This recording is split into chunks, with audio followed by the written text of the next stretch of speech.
ابو بردہ نے حضرت ابو موسیٰ اشعری رضی اللہ تعالیٰ عنہ سے روایت کیا ہے، آپ نے فرمایا کہ میں نے اپنے ان ساتھیوں کے ساتھ جو کشتی میں میرے ساتھ حبشہ سے آئے تھے بقیع بطحان میں قیام کیا۔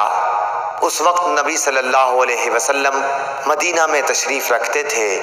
ہم میں سے کوئی نہ کوئی عشاء کی نماز میں روزانہ باری مقرر کر کے نبی کریم صلی اللہ علیہ وسلم کی خدمت میں حاضر ہوا کرتا تھا۔ اتفاق سے میں اور میرے ایک ساتھی ایک مرتبہ آپ کی خدمت میں حاضر ہوئے۔ آپ اپنے کسی کام میں مشغول تھے۔ کسی ملی معاملے میں آپ اور حضرت ابوبکر صدیق رضی اللہ تعالیٰ عنہ گفتگو فرما رہے تھے، جس کی وجہ سے نماز میں دیر ہو گئی اور تقریباً آدھی رات گزر گئی۔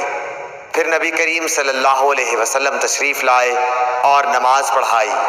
نماز پوری کر چکے تو حاضرین سے فرمایا کہ اپنی اپنی جگہ پر وقار کے ساتھ بیٹھے رہو اور ایک خوشخبری سنو۔ تمہارے سوا دنیا میں کوئی بھی ایسا آدمی نہیں جو اس وقت نماز پڑھتا ہو، یا آپ نے یہ فرمایا کہ تمہارے سوا اس وقت کسی امت نے بھی نماز نہیں پڑھی تھی۔ یہ یقین نہیں کہ آپ نے ان دو جملوں میں سے کون سا جملہ کہا تھا۔ پھر راوی نے کہا کہ ابو موسیٰ رضی اللہ تعالیٰ عنہ نے فرمایا، بس ہم نبی کریم صلی اللہ علیہ وسلم سے یہ سن کر بہت ہی خوش ہو کر لوٹے۔ صحیح بخاری حدیث نمبر 567۔